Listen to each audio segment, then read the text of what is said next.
Dahil maulan ngayon, ang sarap humigop ng sabaw. Kaya naman ng mga langga ay naisipan kong magkinamatisang galunggong. Grabe, na-imagine ko pa lang, parang gustong gusto ko na humigop ng sabaw. Gusto niyo rin ba? Let's go!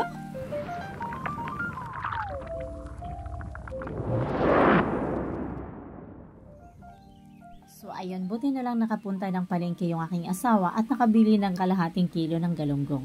So meron din tayong kamatis, siling green, sibuyas, at luya. At ngayon naman mga palangga ay himayin muna po natin yung ating malunggay. Malunggay, the wonder gulay. Di ko alam mga palangga din. Pero sobrang gustong gusto ko talaga yung malunggay. Alam mo yung kahit meron akong dilis na tuyo, tapos sasabawan ko sibuyas, kamatis, okay na yun basta merong malunggay. Ganun ako mga palangga, no? Sobrang kadikan ko sa malunggay. So, ayan mga palangga, no? Malapit na po tayong matapos maghimay ng ating malunggay. So, ito na po lahat ng ating sangkap para po sa ating kinamatisang galunggong. Ayan, set aside po muna natin yan guys at magpainit muna po tayo ng tubig. Katamtaman lang po yung tubig natin mga palangga. Huwag masyadong marami, huwag din masyadong kaunti. Takpan natin mga palangga at habang naghihintay, ayun, alam nyo bang sobrang ang lakas ng ulan dito? Ayun oh.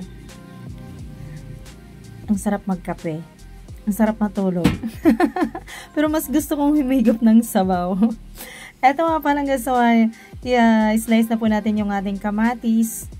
Gusto ko sana guys yung medyo may kasamang medyo hilaw. Yung maniba yung kamatis, mas gusto ko yun. Pero okay lang din pag ganito kasi naman siya fresh. Hindi siya yung parang bugbog. So, napakaganda ng kamatis po natin. So, dito guys, nagalagay talaga ako ng luya. Kasi, basta sa panglasa ko, gusto ko yung, pag sinabawan, gusto ko yung malalasahan yung luya. And then, ayan, slice lang po natin mga palangga yung ating sibuyas.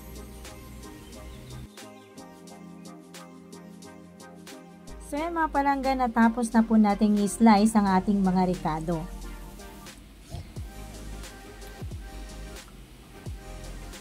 Ayan, so set aside muna po natin yan. Check po natin kung okay na po ba yung ating pinapainit na tubig. O, diba? Sakto. Mainit na po yung ating tubig. So, ngayon mga palangga ay unahin natin ilagay yung ating sibuyas, kamatis, luya. Yan. And then, pakuluin po muna natin mga palangga. Takpan lamang po natin.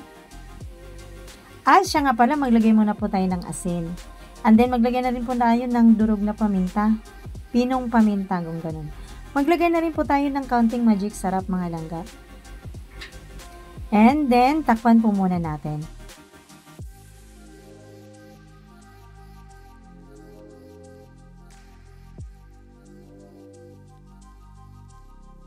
Pero mga palangga, after 8 minutes, ay ito, nakulo na po yung ating pinakuloang ricados. At dito mga palangga, pwede na rin po natin ilagay yung ating isdang galunggong.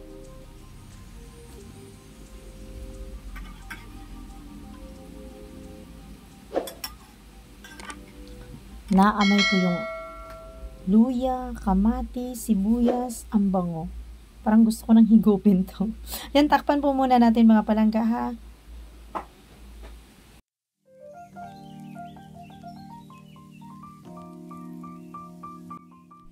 So yan mga palangga, after 4 minutes, ito na po yung ating galunggong. So ilagay na po natin mga palangga yung ating sili at yung ating tanglad. Yung tanglad talaga ng mga palangga yung nagdadala talaga ng masarap na aroma. Diba? Na parang nagtatawag sa'yo na higupin mo na ako, charot. Nilagay na rin po mga palangga yung ating malunggay. And then pakuluan lang po natin to ng saglit mga langga, no? Kasi hindi na po rin masarap yung malunggay pag na-overcook, naging pait po siya. Yan, isang kulo lang to, then ihahain na po natin.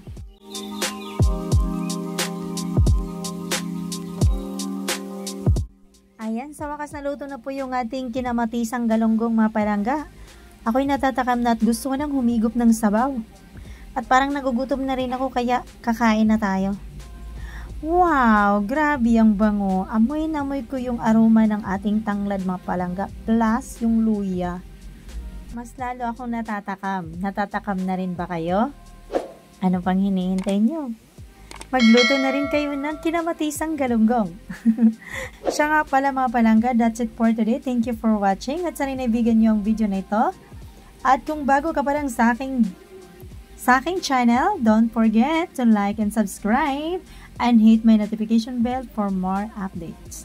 Have a good day everyone. God bless.